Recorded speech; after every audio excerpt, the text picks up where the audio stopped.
बागेश्वर धाम महाराज यांनी छत्रपती शिवाजी महाराजांबद्दल जे वक्तव्य केलं आहे त्याबद्दल आता बऱ्याच चर्चा झडू लागलेल्या आहे। आपल्यासोबत काँग्रेस प्रदेशाध्यक्ष हर्षवर्धन सपकाळ आपण त्याची बातचीत करणार आहोत। बागेश्वर धाम ज्या पद्धतीनं छत्रपतींबद्दल जी विधानं करतायत त्याबद्दल तुमची प्रतिक्रिया? अत्यंत विक्षिप्त, विकृत आणि छत्रपती शिवाजी महाराजांचा इतिहास बदलण्याचा नवे तर स्वराज्य ज्या व्यक्तींनी निर्माण केलं, हिंदवी स्वराज्याचा संविधानाचा विचार जिथून आला त्याला डागाळण्याचा हा प्रयत्न आहे। रामदासांची आणि शिवाजी महाराजांची उभ्या आयुष्यात भेट झाली नाही आणि असं असताना देखील ते शिवाजी महाराजांचे ते गुरु होते असं सांगणं आणि दोघांमध्ये गुरु शिष्याचं नातं सांगणं म्हणजे हा मनुवादाचा हा कुठेतरी असणारा हा हेका आहे। चतुर्वर्ण जो आहे तो सर्वश्रेष्ठ ठरवण्याचा हा त्यांचा एक केविलवाणा प्रयत्न आहे। त्यांचं वक्तव्य नुसतं वादग्रस्त नाही, इतिहासाची केलेली मोडतोड नाही, तर ते एका कट आणि कारस्थानाचा तो भाग आहे आणि तो कट आणि कारस्थान हे मांडत असताना राष्ट्रीय स्वयंसेवक संघाचे प्रमुख, महाराष्ट्राचे मुख्यमंत्री हे आजूबाजूला ठेवणं म्हणजे यासाठी कुठेतरी त्यांना राजआश्रय देखील आहे। आणि भारतीय जनता पक्षाचं जे धोरण आहे तर छत्रपती शिवाजी महाराजांचं नाव खराब करणं, शिवाजी महाराजांचा इतिहास मोडतोड करणं आणि शिवाजी महाराजांची बदनामी करणं हा भारतीय जनता पक्षाची ही राष्ट्रीय जी नीती आहे त्या नीतीचा परिपाक म्हणून या वक्तव्याकडे बघितलं पाहिजे।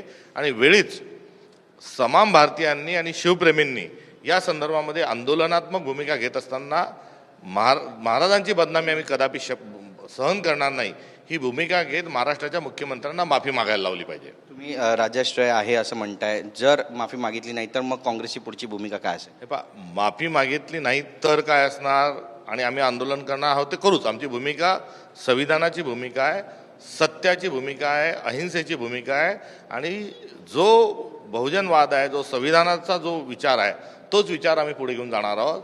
आम्ही आमची मनुवाद्यांशी असणारी लढाई ही लढत राहू आणि तोच या निमित्तानं असणारा आमचा जो जुना संकल्प आहे तोच आम्ही सांगत असताना आम्ही यांना सत्तेतून खेचल्याशिवाय राहणार नाही, आम्ही यांना सरळ केल्याशिवाय राहणार नाही। सरळचा अर्थ आम्ही हिंसेचा वापर करणार नाही, मात्र शिवाजी महाराजांचा जो विचार आहे तो विचार आम्ही त्याचं संवर्धन आणि संरक्षण करू एवढीच या निमित्तानं आम्ही कटिबद्धता आमची व्यक्त करतो। या वक्तव्यामुळे भाजपची सुद्धा कुठेतरी कोंडी झाली असं म्हणावं, कारण आता यापुढे तुमची पत्रकार परिषद झाल्यानंतर पुन्हा एकदा भाजप म्हणेल की टिपू सुलतानाबद्दल तुम्ही काय विधान केलं होतं? मी जे विधान केलेलं आहे ते पब्लिक डोमेनमध्ये आहे।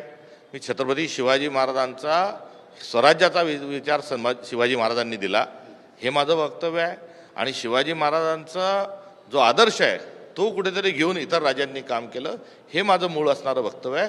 फोटो आजूबाजूला समकक्ष पातळीवर लागावे या माझ्या विधानाला तोडून मोडून सांगितलं होतं। मी शिवाजी महाराजांचा जो आदर्श आहे तोच कुठेतरी टिपू सुलतानने घेतला हे माझं एकंदरीत तो आशय होता। त्या आशयाला याच्यासोबत जोडणं म्हणजे कुठेतरी हा त्यांचा बुद्धिभेद करण्याचा जो प्रयत्न राहील तो प्रयत्न देखील हा मनुवादाकडे घेऊन जाणार आहे। माझं वक्तव्य जे आहे ते नीट तपासून जर आपण बघितलं तर त्यामध्ये शिवाजी महाराजांचाच गुणगौरव होता, शिवाजी महाराजांचाच आदर्श हा सर्वांनी घेतला हेच मी सांगण्याचा त्या वक्तव्याच्या माध्यमातून प्रयत्न केला होता। बागेश्वर महाराजांचं आणखी एक विधान आहे, त्यात ते म्हणतात की 4 मुलं जन्माला घाला आणि त्यापैकी एक RSS मध्ये पाठवा। त्यांनी चारीच्या चारी मुलं जर पाठवायला सांगत असतील तर आमची कोणती हरकत नाही, मात्र इतरांना सांगण्याच्या पूर्वी त्यांनी भारतीय जनता पक्षाच्या सर्व मंत्र्यांना, आमदारांना, खासदारांना जर तशा प्रकारची सूचना केली की तुमचे सगळेच्या सगळे जे मुलं आहेत ते कॉन्व्हेंटमध्ये शिकत असतील, अजून कोणत्या विदेशात शिकत असतील, त्यांना तिथून काढून आणा आणि सर्वच्या सर्वांना राष्ट्रीय स्वयंसेवक संघामध्ये ठेवा, आमची कुठल्याही प्रकारची त्याच्या संदर्भात हरकत राहणार नाही। विधान परिषदेच्या जागेसंदर्भात उद्धव ठाकरे यांनी देवेंद्र फडणवीस यांची वर्षा बंगल्यावर भेट घेतल्याची चर्चा आहे। नेमकं काय सत्य आहे अजून उघड झालेलं नाही आहे, पण नेमकी काँग्रेसची या संदर्भातली भूमिका आता काय असेल पुढे? ही अफवा आहे, या संदर्भामध्ये कुठल्याही प्रकारचं बोलण्याची गरज नाही आणि या संदर्भामध्ये त्याची शहानिशा झाल्याशिवाय बोलणं उचित ठरणार नाही। प्रशांत आंबी पोलीस स्टेशनला गेले, राजाराम पोलीस ठाणं मदत करत नाही अशा पद्धतीचं त्यांचं विधान आहे आणि संजय गायकवाड यांनी या जी शिवीगाळ केली होती त्यानंतर त्यांनी दिलगिरी व्यक्त केली, माफीसुद्धा मागितलेली आहे। एकंदरीतच या प्रकरणाकडे कसं पाहता? त्यांनी माफी मागितलेली नाही आणि जी दिलगिरी आहे ती दिलगिरी देखील त्यांनी कशा संदर्भात मागितली याचा देखील खुलासा होणं आवश्यक आहे। त्यांनी जी अश्लील भाषेमध्ये आई बहिणीवरून शिवाय दिल्या, त्यानंतर जातीवाचक देखील कुठेतरी ब्राह्मण समाजाच्या संदर्भात देखील चुकीचं विधान केलं आणि सरळ सरळ गोविंद पानसरेंचं जे झालं ते तुझं होईल म्हणजे खून करण्याचा देखील त्यामध्ये धमकी कुठेतरी दिली आणि गोविंद पानसरेचं काय झालं, आम्ही काय केलं हा देखील त्यातला असणारा जो आशय हा सगळा गुन्हेगारी एकंदरीत प्रवृत्तीच्या माध्यमातून आहे. त्यामुळे दिलगिरी माफी ही एखाद्या वेळेस कुठेतरी अनावधानाने किंवा पहिल्यांदाच होत असेल तर ठीक आहे.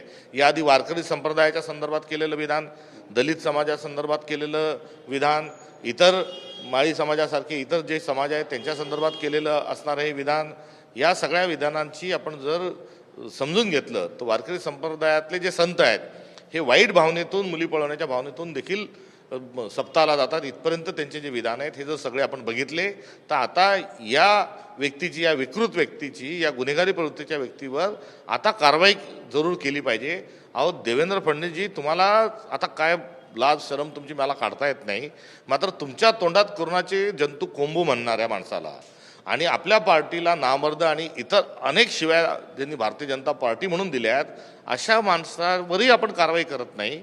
कारण काय, तर शिवाजी महाराजांचा बदनामी करण्याकरता असाच एक बेताल माणूस आपल्याला आपल्याजवळ पाहिजे. त्यामुळे तुम्हाला तुमचा अजेंडा पुढे घेऊन जायचा आहे म्हणून प्रसंगी तुम्हालाही दिलेल्या शिव्या ज्या आहेत ह्या पण तुमच्या लक्षात नाही.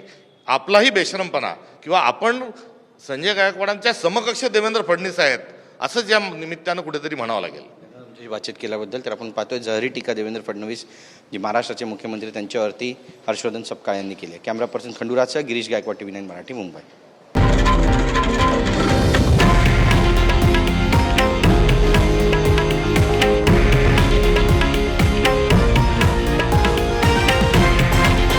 हे आहे देशातील नंबर 1 न्यूज नेटवर्क आणि आपण पाहत आहात TV9 मराठी, एकमेव.